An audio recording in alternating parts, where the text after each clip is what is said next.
Let's see. Yes. Hi. Hey. We're actually live right now. Okay. Good to know. Yes, or at least I hope so. So this is actually the very first time we're going live. Yeah. And I usually say that I'm like the least techie person in the world. So if anything goes wrong, I really hope not. Uh, Bear with us. Also, sorry for the background. I have a beautiful microwave here in the background, but I'm actually sitting in Mexico right now. But that's not Oh. what we're going to talk about today. First of all, I just want to say that I am beyond excited to welcome you to our very first live conversation for our new live stream series called The Future of HR by Jobylon. And yeah, first, like before we dive into today's topic and our amazing guest, Karin, I just wanted to give you a little short brief about me and about Jobylon. So I'll be the main host for this series. So you'll see this face a lot during the spring. And I'm also the marketing manager at Jobylon and a future of work expert. So I've actually been a digital nomad for the past 4 years. But I do prefer to call it a slow mad, which means that I live in different locations around the world for a couple of months at a time. So I don't really actually have a home, for now at least. Or for now, it's actually Mexico, so kind of a home. Yeah. I didn't even know you were there, Sophia. I thought you were in a totally different place. So yeah, that's a thought. I don't know what country you'll be at when I'll call you and have meetings with you, which is Yeah, pretty. we had a few meetings where you're like, "Are you still there?" Or like the Yeah. background is different. I'm like, "Oh no, I changed." I feel very boring sitting in Stockholm as usual. Yeah, get How is it inspired in every Stockholm right time. now? Stockholm right now, I'm looking outside my window here is like blue sky. So yeah, nothing to complain about when it comes to that. Super nice weather, actually, a bit of like spring feeling. So yeah, that's it's amazing. Maybe it's time to come home soon then. Yeah, exactly. And I'm just sitting here pretending it's nice weather, so you can Exactly. But get like back it's to actually a the snowstorm right now. exactly. Perfect. So just a quick brief about Jobylon as well before we kick in. So Jobylon is a modern and user-friendly hiring software that is used and trusted by some of Europe's largest employees, uh, as well as, or something else that we do, especially in this forum, we're helping companies win the war for talent. So in this forum, we're gonna, together with inspiring thought leaders, discuss what's next in terms of talent acquisition in HR moving forward. And we're living in such a crazy, interesting, beautiful, horrible time right now with a lot of things going on in the world. And the world of work in particular has undergone a massive paradigm shift. And these turbulent times have really brought us a new opportunity to like reimagine talent attraction, reimagine what it means to be working, reimagine where we should work, if it should be an office, should it be remote, should it be like, we don't have the answer for that. And also just the idea of what it means to be an attractive employee is fundamentally shifting as employee values are different from what they used to be. So, with that said, that was a long introduction. Today, I am teaming up with our amazing Karin Bergström, our head of people and culture at Jobylon, to dive a little bit deeper into this pivotal role, particularly culture plays when attracting and retaining talents. I already asked you, but how are you today?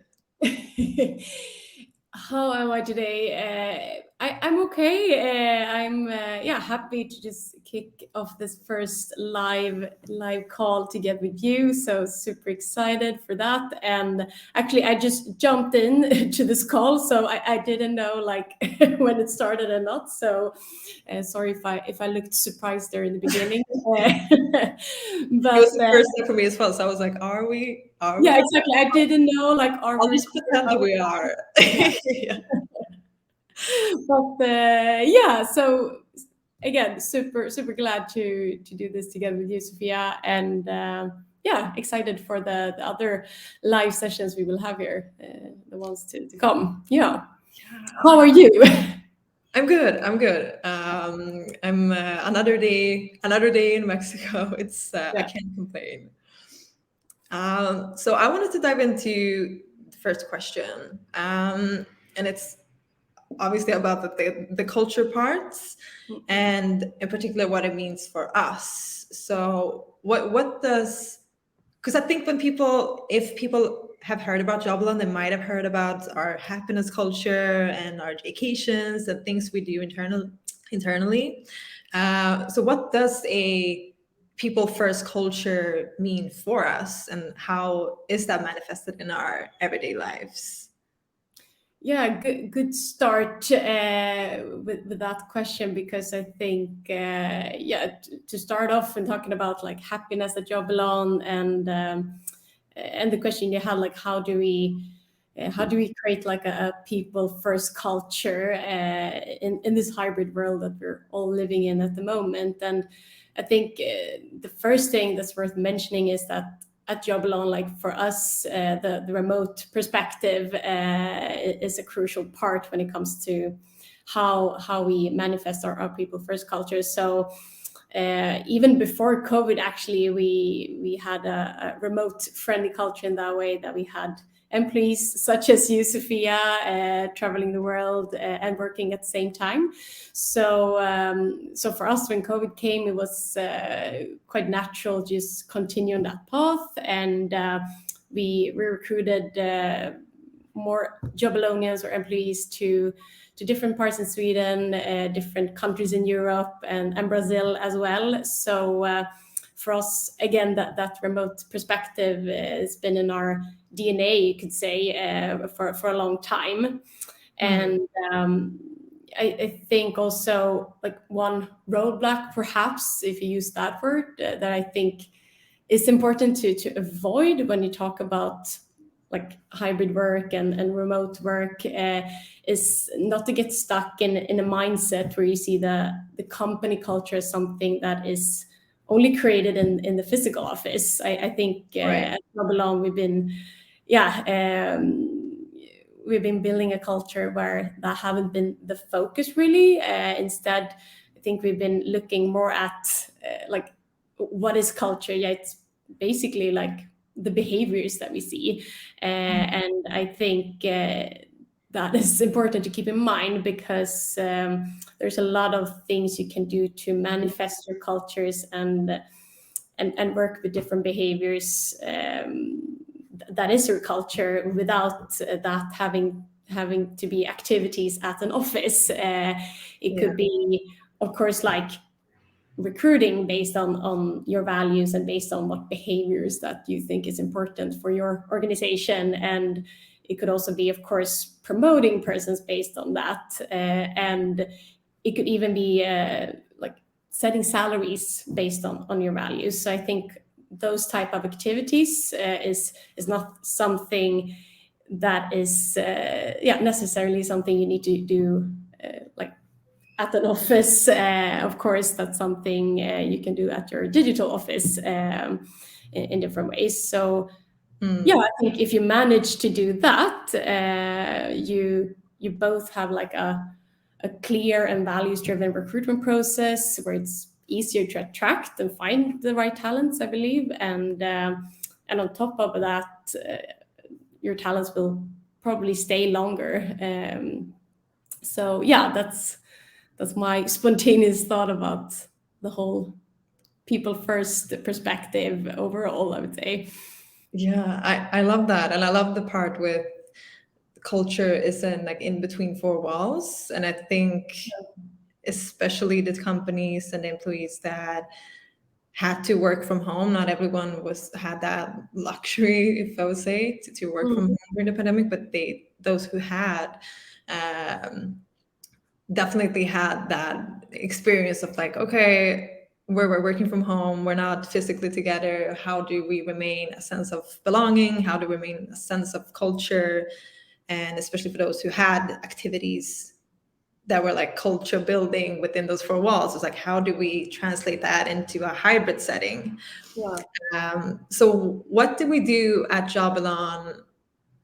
Like, how is that people first culture translated into our hybrid world? Because some people do sit in the office. We do have a like physical headquarter. Yeah. Headquarter makes it sound like we have multiple offices around the world. We really don't. We have one. Sounds very corporate at a Yeah. headquarter. Yeah. But yeah, to answer your question, and also related to what you just mentioned, like how can you transfer like how you manifest a culture from the physical office to the digital one? And the first thing that comes in mind when talking about that is also like how we look at the whole remote culture at Jobylon, because for us it doesn't necessarily only need to mean that you work from an office or not, but rather how we as an employer can create an environment where each and every individual working at Jobylon can contribute to the company's journey in the best way possible.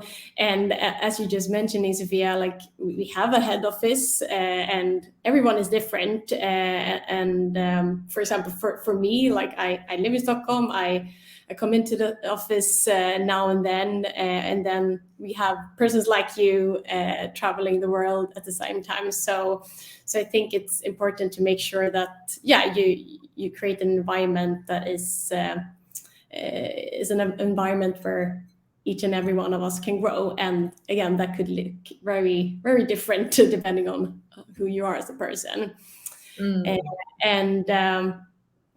Also if you look at like practical examples, like how we manifest our culture working remote, I think you touched upon that, talking about happiness. So one thing we do to manifest our happiness culture, as we call it at Jobylon, is something we call happiness tax. So basically everything we sell, a small amount goes into this happiness pot. And every Friday when we have our weekly wrap-ups, anyone could pitch what we should do with this money. And as long as 50% says yes, then we'll have to do it. And I think so far, remind me, Svea, there's been a lot of fun, different ideas. And especially now during COVID, and since we're working remote, it's been a lot of ideas around like remote activities, like digital gaming events. I think it was like a office robot last time that we didn't actually say yes. Yeah. There's a lot of fun ideas that also, of course, shapes us as a company, like ideas from everyone working at Jobylon that pops up during these sessions. And the whole point is simply to ensure that our happiness culture that we talk a lot about isn't just a statement, something on the wall. It's something that we want to penetrate in our everyday work life. So I'm happy that we have our happiness sessions every Friday, even though not every Friday everyone has something to pitch, but quite often. Sorry, did you have any? Maybe you had a comment on that. No, I was like going back to memory lane of like, what did we have? We had so many different fun things, from robots to actual trips to, well, trips hasn't really happened for the past 2 years, but I love I mean, I'm kind of biased as well, so it's but I love that part because it makes, because I think when you hear the word happiness and like happiness culture, it's like what it sounds like what's the word flumig in English, like kind of not serious. Yeah, yeah. But it's interesting to see like, okay, but how can we actually make our culture a little more happy? What does that mean? It doesn't mean that we're like walking around smiling all day, being happy. It's not really about that. It's more about that like transparency and be able to be who you truly are, even Mm. in an office or wherever your office might be. Yeah. Yeah, and I think you touch upon a second part that we actually do at Jobylon is like monthly one-on-ones, and that is a session with your manager and the employee. And of course, I think one-on-ones today like have those monthly or weekly check-ins. I think that's pretty common, but for us that whole session is about like creating this transparent environment where everyone feels safe and where you can make your voice heard, that you're mentioning. And I think during these sessions, of course it's also for the employee to be able to give feedback and receive feedback, but I think the most important part with these one-on-one sessions is not just only, again, like check in, how are you performing, like are you keeping up with the deadlines, is more like beyond that. And for example, like one of the first questions we have during these one-on-ones is like how are you feeling as a person as a whole. So I think that's also an important perspective, talking about happiness, like how can we make you feel happy at work, as you said, is different for everyone. It's not only maybe being happy smiling at work. So I think it's important for our managers to really like dig deep into that and understand that the whole person and not just like how you're performing, because yeah, everything is related. So yeah, that's also one thing, like how we manifest this culture. And also want to mention our JCations, as we call it. So we do yearly trips, and of course now because of COVID we haven't been able to do those trips for quite some time, but hopefully quite soon we will be able to gather the whole team, go to a destination together and work, because since we're working so remote, it's important at least one time per year to just gather everyone and meet up face to face as well. Definitely. Yeah. Yeah, especially now when we're hiring a lot of new faces, and the faster it goes, the more people you have in not only your team but like in the company overall, and you never Yeah. see them except for like through a computer. So yeah, it's definitely important to find ways to connect, Yeah. even if you're working remotely. Mm. So if we go into a little bit more the culture and what culture plays, like what part culture plays when we do attract talents, what's your thought there? Like how does our culture, or what role does that play when you're hiring new people? Yeah, I think from my perspective, at least, I think this whole people first culture that we've been talking about, that mindset is crucial today to be able to both attract talents but also maintain talents. And I think talking about this, you have a lot to learn and take inspiration from when looking at actually the typical customer journey when it comes to e-commerce, actually, because to be able to succeed today, I think most of us that work within talent acquisition, HR, we know that we need to be creative when it comes to attracting talents. And again, I think you have a lot to win if you continuously think and look at the candidate and the employee experience, kind of like a sales process that never sleeps. Of course, it would be wonderful if you could just sign a candidate and then you're done. But this is like an ongoing ongoing project, kind of like when you work with culture. It's not a project that has a deadline or something that you finish with a certain date. Is something you need to keep up with continuously. And I think, Sophia, you and I, again, we have a lot in common, much more than I think I thought a couple of years ago when I started working with recruitment. I think I have a totally different perspective of the work, looking at the similarities that you and I have, you working with marketing and me working with HR and talent acquisition, because I think, I have a lot to learn to have your type of mindset when it comes to, actually the basic stuff, like know what to communicate, how I communicate our employer brand, and also, of course, like what is our audience, what is our target group when it comes to candidates. So I think to summarize that, it's crucial to have this customer journey mindset when building your employee experience. That's it's fascinating to see the evolvement of recruitment over the past 10, 20 years. And we use traditional channels in order to promote the jobs that we were like putting out there. And now it's a whole world of social media and a whole world of like branding is just as important for like, the company brand as well as the employer brand.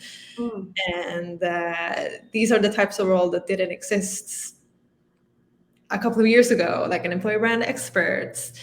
So it's definitely like the merge of recruitment, HR, and marketing, which is interesting to see the evolvement of that. And I think just to jump in, because I'm thinking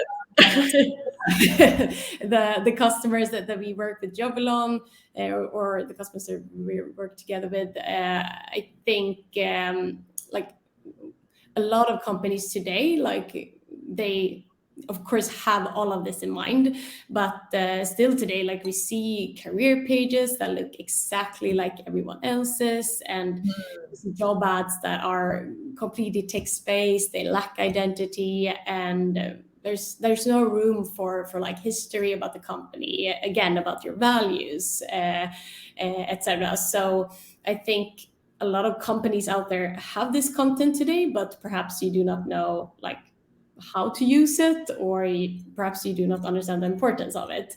But I think also that's a trend that we see at Jobylon, that a lot of customers is starting to have that mindset even more today. And again, like if we look at e-commerce, like if we do that comparison again, like Nike, to just take an example, like of course they wouldn't have sold as many shoes as they done if it weren't for their strong branding. And again, same goes for candidates, and it's important that you have a strong message when you sell your products, being Nike, and same goes for you as an employer. Stop me if it's too far, but the nuggets of wisdom that we want. Good, because I'm also right now actually sitting looking into for example, like our pre-onboarding at Jobylon. So like that, I think is also a very important part of your employee journey, since again, I think a lot of customers, they have hopefully like a recruitment process, you have your onboarding process, but I think also the pre-onboarding, so the stage in between signing and starting, I think that's also like a part of the journey that is easy to forget, and it's very important, because I think the pre-onboarding is where you can like boost the employee, and you can set the whole foundation for your onboarding. So that is also something that I personally like work with a lot today, looking into our recruitment process.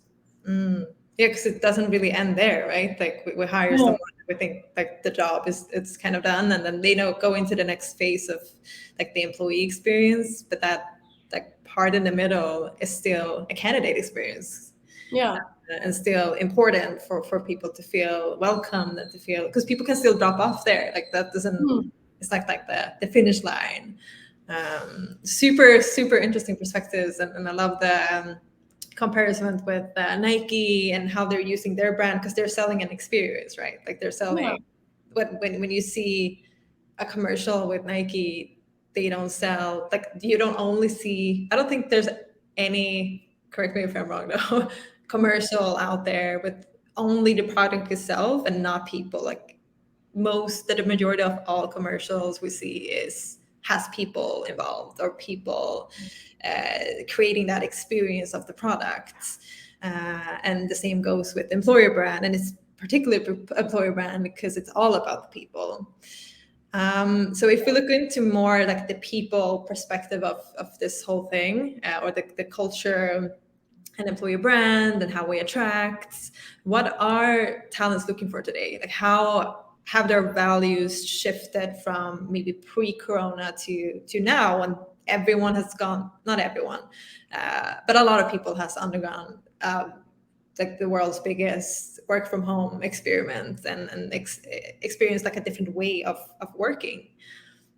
Yeah, it's of course super interesting to see now what will happen the couple of years ahead, because as you said, we have COVID affecting a lot. I think looking at how we work and what we value in a workplace, and also Jen said that is stepping into the market and into more managerial positions today. And I think this generation, and now of course I'm generalizing a bit, but for sure I would say it's a generation that is more values driven than previous generation, where perhaps the salary is not as important. It's rather important to feel that you start at a company that has the same values as you, and that focus on work-life balance. Again, the remote perspective, I think, comes in a lot here, that you feel that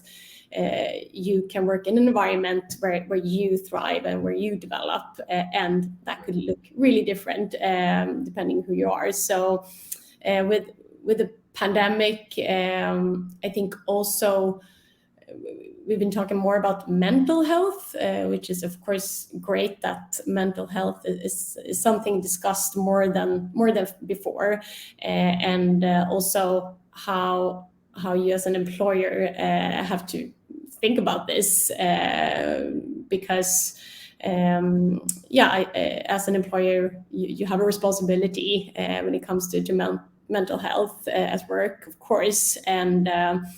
I think like COVID combined with a new generation stepping into the market and all the things I just mentioned, I think that will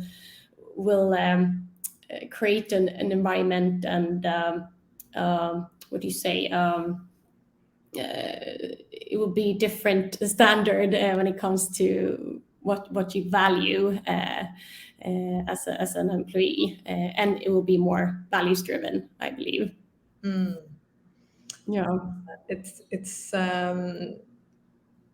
it's getting to a point where, I mean, it's also the candidates market, so they have the power, which I guess a lot of recruiters feel when they're recruiting into new roles. And it's so interesting to see like the involvement, because back in the day, we're still living in like industrial way of working.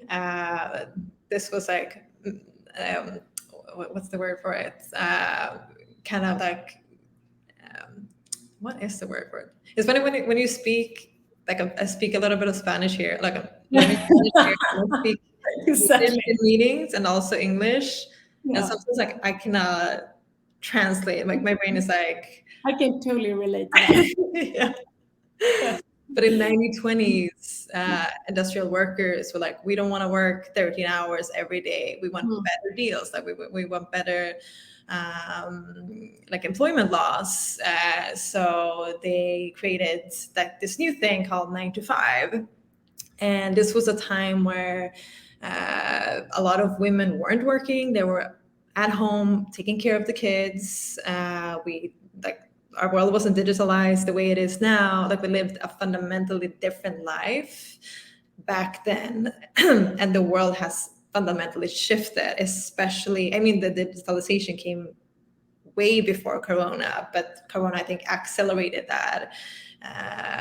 Like the of how we utilize like digital tools. So the world looks fundamentally different, and it's interesting to see how that kind of like we're starting to question the way we work, because we're like, does it make sense for like a system or like an infrastructure to be used when we're living a different life today? And we have the digital tools in order to live like we never had that much like as much abundance as we have today. Like we didn't have an Uber driving us, we didn't have like food delivery the way we had then. So the world has been changing, and I think talents are seeing that and have experienced that for the past 2 years, experienced that like a different way of working, and like that autonomy of having ownership over your days, especially over your work days, so you'll be able to live an authentic life and live the way you want to live and still be able to work, because it's very much possible in many cases at least. So yeah, that's super interesting, that whole shift. And yeah, actually, like talking about that, I just remember now, like I had a conversation with RF, our colleague, last week, and we talked about the whole like journey I had for Jobylon, and everything from like vacation, and also he mentioned something that he had read about called like duvet days, and that was basically like days that you could take out like whenever you want to, like if you feel like you wake up in the morning and like, okay, I really need just a day under the duvet under the pillow, and just like talking about mental health again, like to just, for me at least, like to just know that, okay, I have maybe 3 or 4 duvet days per year. I think that whole like mindset I thought was pretty interesting, and and I think also, as you said, with the whole like shift with industrial revolution, I think we're seeing that shift right now as well, talking about remote work, talking about more values driven way of recruiting, and also I mentioned briefly that before, like value based salaries. I think that is also a super interesting topic, and something I've seen a lot of companies doing right now. So that is also totally different to what you could see like just 5 years ago. I think if at the company I worked at that time, if I would have said like, let's create a salary program that is not based on like actual numbers or how you perform in that sense, it's more based on like how well do you live our values, I think that would be hard to pitch, but today, it's a totally different mindset. So yeah, very very interesting to see what will happen ahead. yeah, I feel like it's about time, really. I had a conversation with the head of people and culture at Mindler, and to talk about like mental health at the workplace.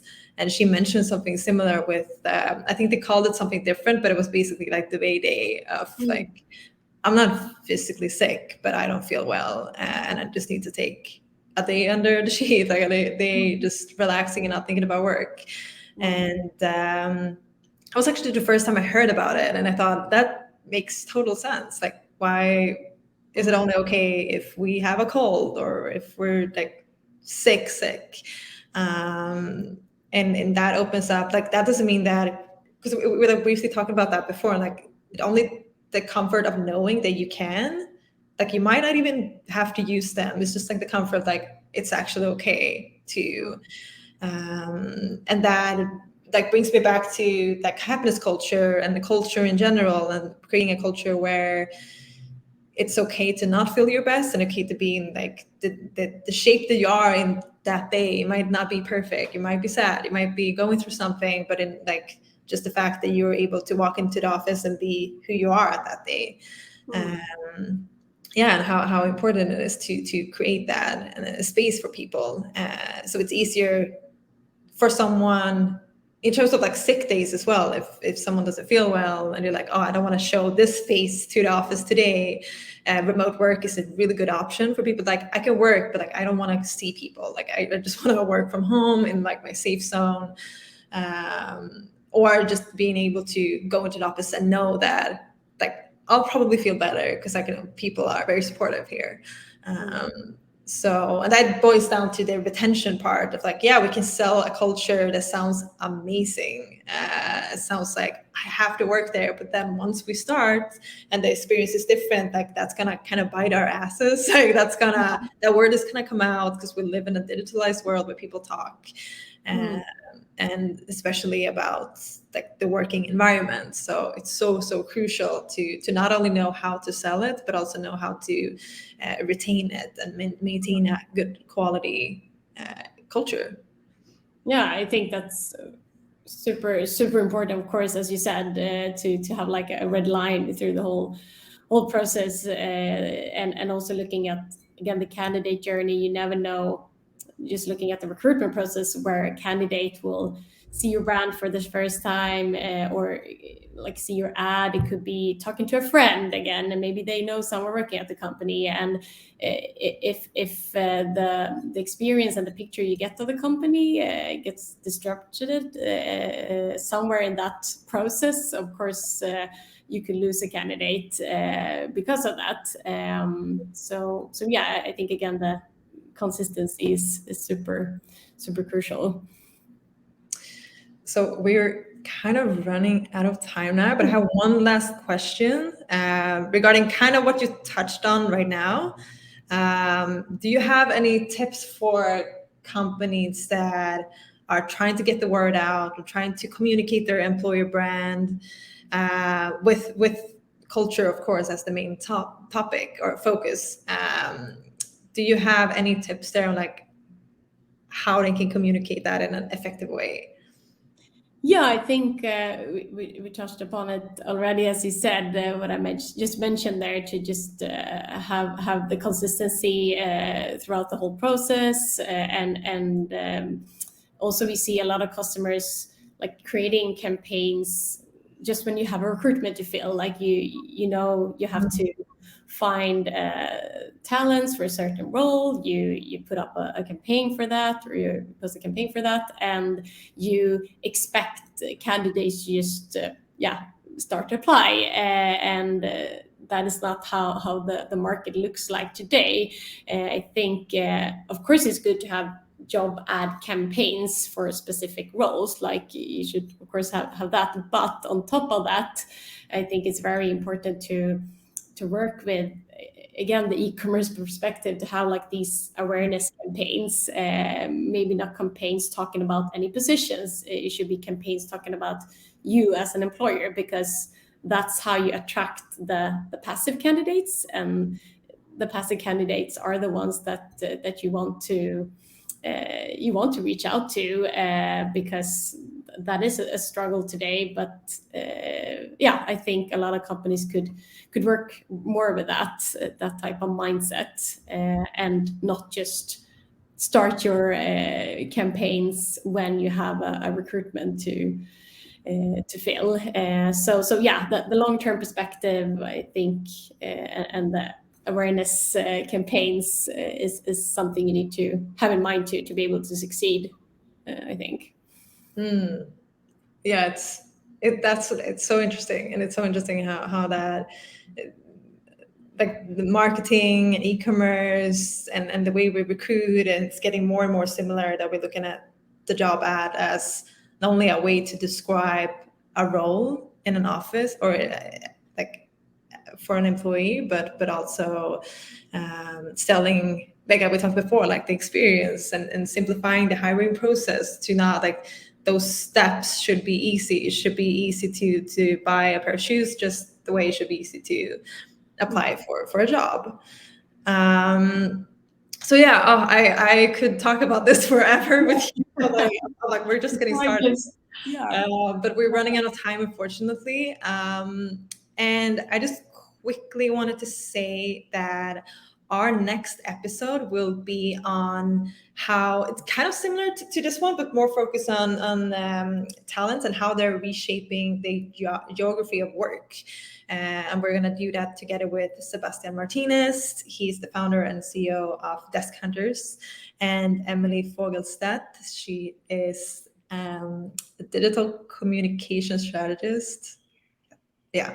Well, Yeah. check that after. And co-founder of Svenska Nomader, like Swedish digital nomads. And we will be live streaming on the 16th of March at 2 p.m.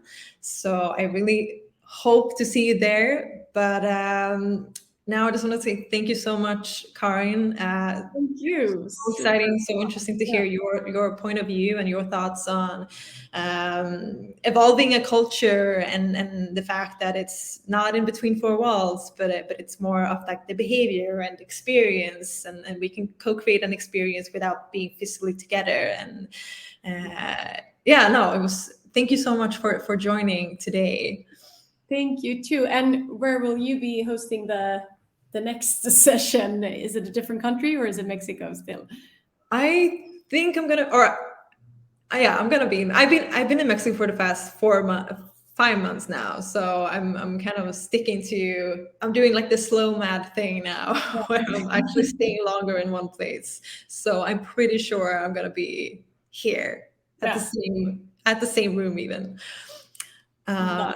Yeah, that's a microwave oven in the background. Yeah, I'll like shift the focus a little bit. So I'm like, you're getting a new background for me. I wanted to do it outside, but it's a little. I mean, Mexico's loud, so I was like, do I want like this blue sky but a horrible sun? And I'm like, probably not. I'll just stick to the room. Better to stick with the micro. Yeah. Stick to the microwave. Thank you so much for everyone who tuned in. Feel free to reach out to the both of us if you have any questions. Unfortunately, I got too caught up in this conversation. So if you have any questions, please feel free to send them over afterwards and we'll reply to each one of you. So yeah, thank you so much and I'll see you next time. Thank you. Bye. Bye.